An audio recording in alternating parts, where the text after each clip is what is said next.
Mirador, politique de la Guinée, l'habitacle de la pluralité des opinions. Mirador, le grand safari de l'investigation journalistique. Aboubacar Diallo.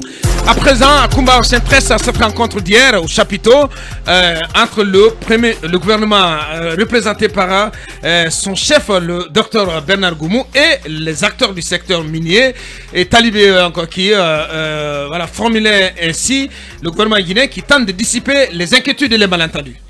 Vous avez raison, monsieur Aboubacar Diallo. Le Premier ministre, accompagné de quelques membres du gouvernement, donc il a reçu, le docteur Goumou a reçu les investisseurs miniers au chapiteau du Palais du Peuple. J'ai toujours l'hôtel Kaloum qui avait été évoqué dans les lettres d'invitation et dans la tête. Ouais. Alors le Premier ministre Goumou, nous nous penchons aujourd'hui sur son discours. Peut-être que demain on parlera du discours de monsieur le ministre des Mines et de la Géologie. Ouais. Donc le Premier ministre Goumou qui a reçu ces investisseurs qui, avant d'être là, étaient très inquiets d'ailleurs, parce qu'on rappelait que la SMFG avait annoncé à ses travailleurs sa décision de les libérer. Alors le Premier ministre a dit dans son discours, je cite, je vous ai convié aujourd'hui à venir échanger en tant que partenaire autour des préoccupations de chacun d'entre nous afin de trouver ensemble le meilleur cadre de collaboration et des solutions idoines. Donc, ça veut dire qu'il confirme déjà qu'il y avait quand même quelques petits soucis. Et puis, monsieur le Premier ministre Bernard Goumou poursuit ceci. Nous sommes convaincus que ce n'est qu'ensemble que nous pouvons réussir à faire de nos projets des réalités tangibles. Je réitère donc la volonté manifeste du gouvernement et la ferme détermination du président de la transition à favoriser un climat des affaires plus propice dans notre pays. J'insiste sur l'expression plus propice, ça veut dire là aussi qu'il y avait quelques petits soucis. Et au Premier ministre d'ajouter, en plus de vos contributions au développement communautaire qui sont à saluer, je vous invite à renforcer la cohabitation harmonieuse avec les communautés locales, gage d'une licence sociale. Dans cette perspective, je vous demande cordialement à protéger dans vos périmètres miniers les zones agricoles pour que le tandem mine-agriculture soit une réalité pour un développement durable, inclusif. Et puis, monsieur le Premier ministre d'ajouter, j'ai instruit le ministre des Mines, de la Géologie à recevoir individuellement les sociétés minières pour échanger des défis opérations spécifiques à vos entreprises. Je lis comme c'est écrit. Et puis pour monsieur le Premier ministre de finir pour dire que au-delà des revenus pour l'État et les communautés, l'impact du secteur minier réside inévitablement dans la création d'une expertise locale au niveau de la main-d'œuvre et des PME guinéennes avec pour objectif la création d'effets multiplicateurs sur les autres secteurs. Alors, monsieur le Premier ministre intervient et tente de rassurer les investisseurs miniers à une période où la Direction générale des impôts a décidé le 30 août dernier que les entreprises reliquataires ont jusqu'au 23 septembre prochain pour payer les dettes fiscales, sinon elles subiront une interdiction, entre autres une interdiction temporaire de soumissionner pour un titre minier d'exploitation ou de concession minière. C'est une décision du 30 septembre de M. Mori Camara. 30 août de M. Mori Camara, le directeur général des impôts.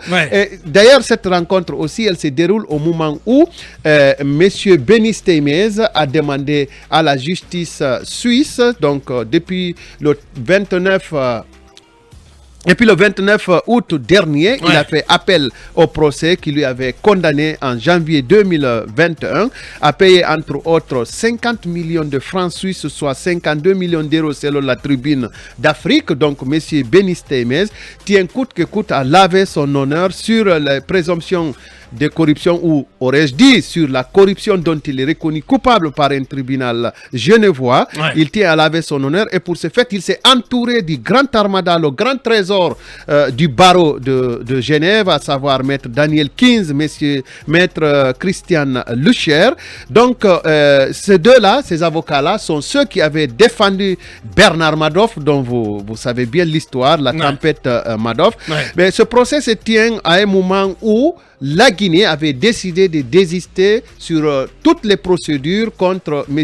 Benistey-Mez à travers une correspondance du 20 juillet 2019 que nous avons consultée de l'agent judiciaire de l'État. À date, c'était maître Mori Doumbouya qui occupait cette fonction.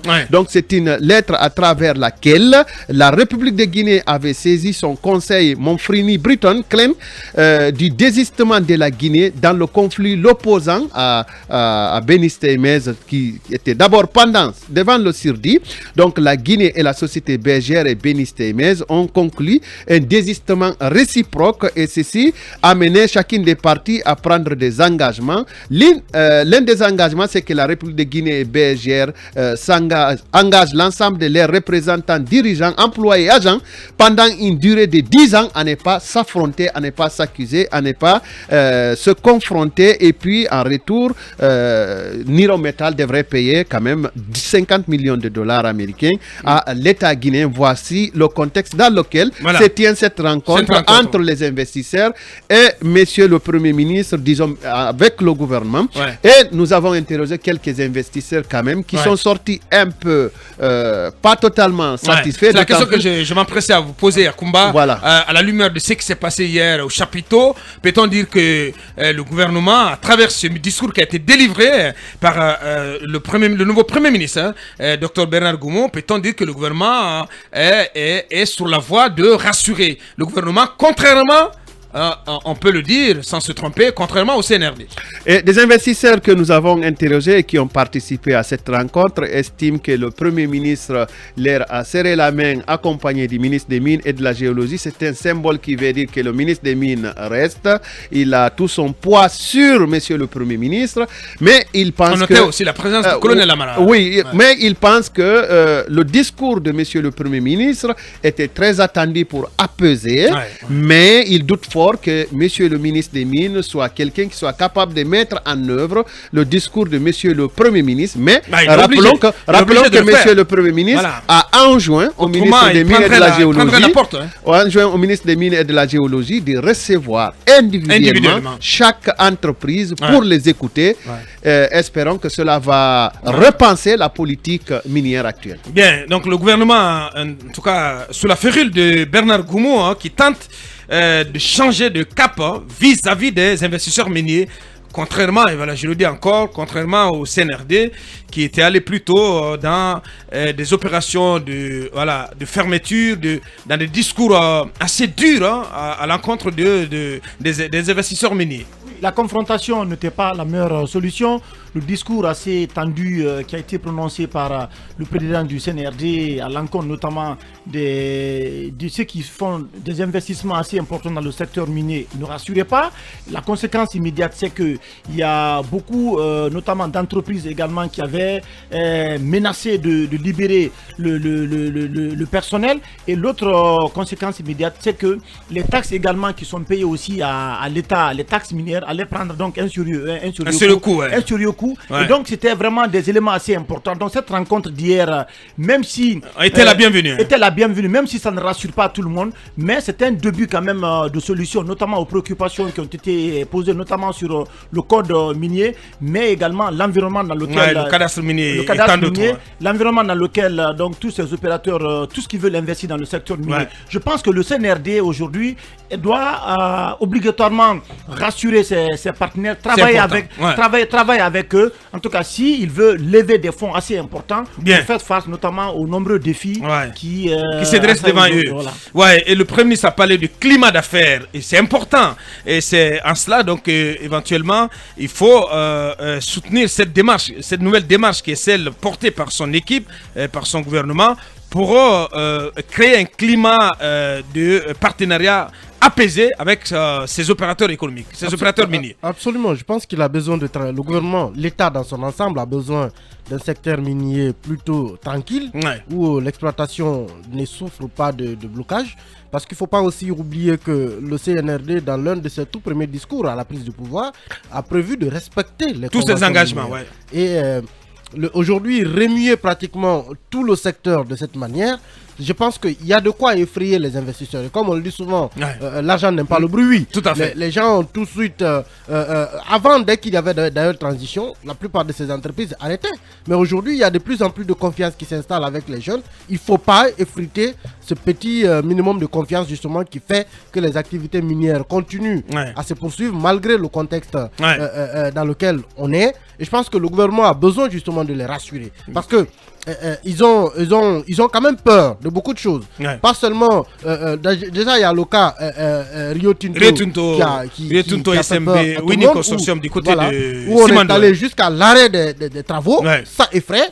Il y a également cette histoire sur le prix de référence de la bauxite, qui est un autre facteur aussi qui effraie les investisseurs, parce que semble-t-il, il y a des sociétés qui ont des problèmes. Par contre, qui était une bonne mesure, qui est une mesure qui est saluée, qui pourrait être même dupliquée ailleurs. Au niveau national, c'est une grosse mesure. C'est une mesure salutaire. Mais je relève les inquiétudes de certaines entreprises minières. Je partageais le lien d'un article financial qui rapporte que ce prix de référence devrait rapporter plus de milliards de dollars américains à la Guinée. Absolument. Aux caisses de la Guinée, aux caisses de l'État guinéen. Absolument, s'il est mis en œuvre. Mais encore faut-il... Oui, je crois par an. Encore faut-il que les clients, parce que les investisseurs, c'est eux les clients. C'est eux qui achètent, c'est eux qui vont revendre. C'est comme si vous fixez le prix de votre marchandise et celui qui va acheter et aller revendre vous dit, si j'achète à ce prix, que je revende, je ne gagnerai rien. Donc le risque, c'est qu'il ne va pas acheter finalement. Donc il y a tous ces facteurs avec lesquels il faut forcément dialoguer avec les entreprises minières pour essayer de trouver le meilleur compromis possible pour rassurer les uns et les autres. Dans un contexte où vous n'avez pas de financement extérieur, toutes les ressources sont les ressources internes et le secteur minier guinéen, c'est pas moins de 80% des recettes. Il faut faire attention. Donc le CNRD qui, ma foi, veut jouer la carte Goumou pour tenter de rassurer ces acteurs qui ont été, il faut quand même le reconnaître, un tant soit peu ébranlés dans leur confort d'investissement. Oui, tout à fait. Il faut quand même saluer la démarche du Premier ministre qui sent qu'il y a une sorte de malaise rampant dans le secteur de l'extraction minière. Et il fallait cette rencontre pour réitérer l'engagement du gouvernement. Même si elle ne suffit pas, cette rencontre. Elle ne suffit pas. Donc c'est déjà... à la suite de cette rencontre, c'est le job, le reste du job revient au ministre Magasuba. C'est une première qui a tardé à intervenir au regard justement de toute l'inquiétude qu'on sentait chez ces miniers par rapport justement à un certain nombre de mesures. Donc aujourd'hui, vous avez une forte pression fiscale sur ces acteurs miniers. Vous avez un projet aussi important que le Simandou, qui a du plomb dans l'aile suite justement à la bagarre autour de 15% de parts gratuites dans la réalisation des infrastructures en faveur de l'État, du Transguinéen en faveur de l'État. Et bien évidemment, quand il en est ainsi, les investisseurs, ils se posent des questions, ils tardent à mettre ils doutent. Les moyens qu'ils avaient prévus justement pour l'extension ou l'exploitation des zones minières, en tout cas que l'État leur a cédé. Et donc, il faut espérer que ce ministre des Mines accepte justement. Vous faites bien de dire il faut espérer. Il faut qu'il soit un diplomate. Il faut de la diplomatie. Il ne faut pas qu'il vienne, qu'il vienne faire capoter tout le processus. Oui, mais Abakar, chez ce ministre qui beaucoup plus est dans une logique de confrontation. De corps à corps. Voilà, qui bande les muscles contre le secteur minier. Non, il doit être dans une logique de diplomatie minière. Pourquoi? Parce que déjà une transition, ce n'est pas un moment rassurant pour les investisseurs. Peut-être que là-dessus, il faut solliciter les services de Maurice Sanda. Pourquoi pas?